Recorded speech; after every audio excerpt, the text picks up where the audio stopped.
briefing has begun. We're going to cut across, sir. Apologies.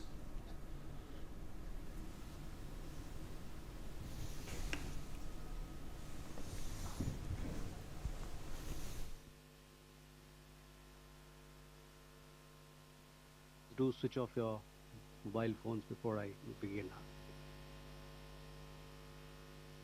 Good evening, ladies and gentlemen. I welcome you to this press briefing by Foreign Secretary Shri Vikram Misri on the ongoing developments around Operation Sindoor. We are also joined by Colonel Sophia Qureshi and Wing Commander Vyomika Singh. With that, I hand over the floor to Foreign Secretary. Sir, over to you. Thank you Randeep. नमस्कार, good afternoon, आप सबका स्वागत है. और मैं सबसे पहले अनुरोध करूंगा कर्नल सोफिया कुरैशी से कि वो आपको आज तड़के सवेरे से हुई घटनाओं से अवगत कराएं. Colonel Qureshi. Thank you sir. नमस्कार. 8 से 9 मई 2025 की मध्य रात्रि को पाकिस्तानी सेना ने सैन्य बुनियादी ढांचे को निशाना बनाने के इरादे से पूरी पश्चिमी सेना पर भारतीय वायु क्षेत्र का कई बार उल्लंघन किया.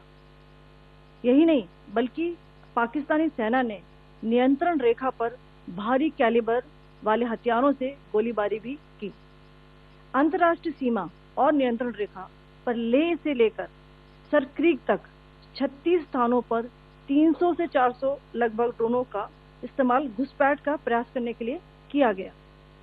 भारतीय सशस्त्र बलों ने काइनेटिक व नॉन काइनेटिक साधनों का उपयोग करके इनमें से कई ड्रोन्स को मार गिराया. इतने बड़े पैमाने पर हवाई घुसपैठों का संभावित उद्देश्य वायु रक्षा प्रणालियों का परीक्षण करना और खुफिया जानकारी इकट्ठा करना था. ड्रोन के मलबे की फोरेंसिक जांच की जा रही है. प्रारंभिक रिपोर्ट्स से पता चलता है कि वे तुर्की के असीस गार्ड सोंगर ड्रोन्स हैं.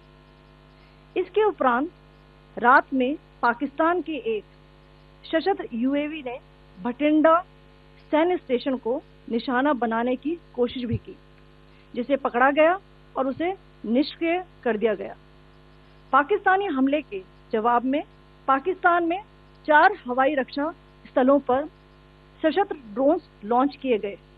इनमें से एक ड्रोन एडी रडार को नष्ट करने में सक्षम रहा. पाकिस्तान ने जम्मू कश्मीर के तंगधार, उरी, पुंछ, मेंढर, राजौरी, अखनूर और उधमपुर में भारी कैलिबर आर्टिलरी गन और सशस्त्र ड्रोन्स का उपयोग करके नियंत्रण रेखा के पार गोलीबारी भी की, जिसके परिणाम स्वरूप भारतीय सेना के कुछ जवान हताहत हुए और घायल हुए. भारतीय जवाबी कार्रवाई में पाकिस्तानी सेना को भी बड़ा नुकसान पहुंचाया गया. इसके अलावा पाकिस्तान का गैर जिम्मेदाराना व्यवहार फिर से सामने आया. 7 मई 2025 को रात 8:30 बजे एक असफल अकारण ड्रोन और मिसाइल हमला करने के बावजूद पाकिस्तान ने अपना नागरिक हवाई क्षेत्र बंद नहीं किया. पाकिस्तान अपने नागरिक विमानों को ढाल के रूप में इस्तेमाल कर रहा है, जबकि उसे अच्छी तरह से पता है कि भारत पर उसके हमले से हवाई रक्षा की तीव्र प्रतिक्रिया होगी. यह भारत और पाकिस्तान के बीच अंतर्राष्ट्रीय सीमा के पास उड़ान भरने वाले अंतर्राष्ट्रीय उड़ानों सहित नागरिक विमानों के लिए सुरक्षित नहीं है. यहाँ स्क्रीन शॉट में पंजाब सेक्टर में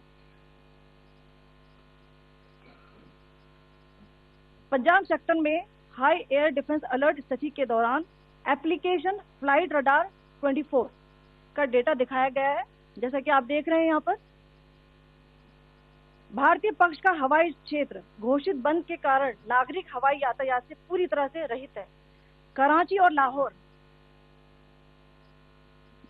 के बीच के हवाई अड्डे मार्ग पर नागरिक एयरलाइंस उड़ान भर रही है. हाई अलर्ट किया गया है विमान फ्लाइनेस एविएशन का एयरबस 320, जैसा कि आप यहाँ देख रहे हैं, जो कि शाम को 5:50 बजे दमम से शुरू हुआ और रात को 9:10 बजे लाहौर में उतरा. ये सारा डिटेल्स आप यहाँ देख रहे हैं. ये डिटेल्स यहाँ लिखा हुआ है. Can you see this?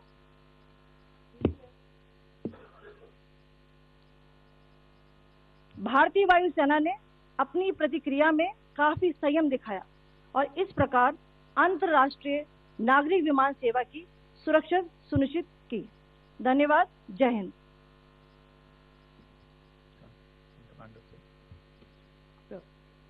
Good afternoon to you all. On the intervening night of 8th 9th May 2025, Pakistan military carried out multiple violations of Indian airspace along the entire western border with an intent to target military infrastructure. Pakistan military also resorted to firing of heavy caliber weapons along the line of control.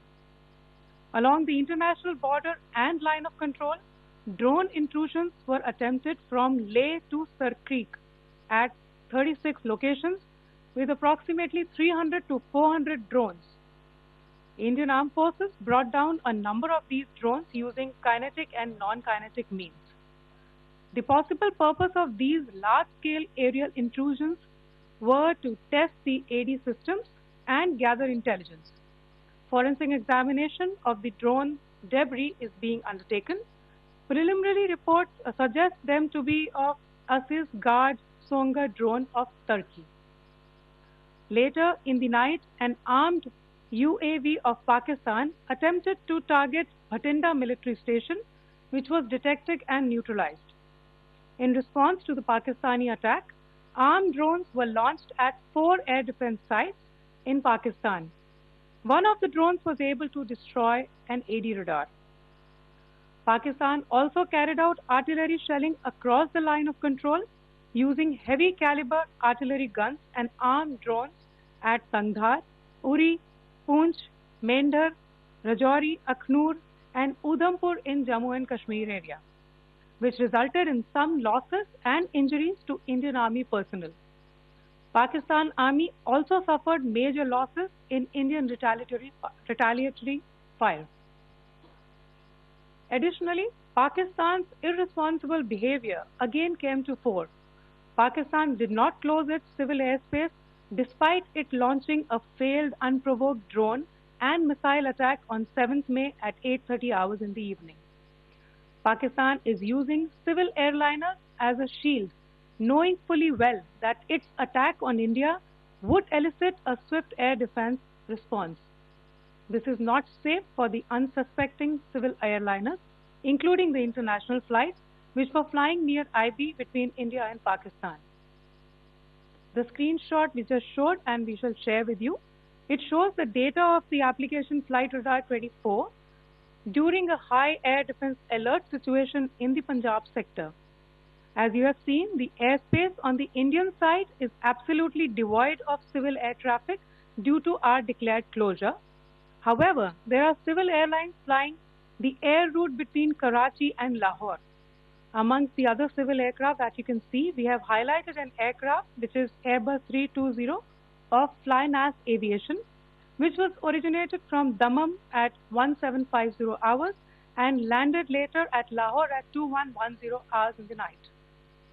Indian Air Force demonstrated considerable restraint in its response, thus ensuring safety of international civil carriers.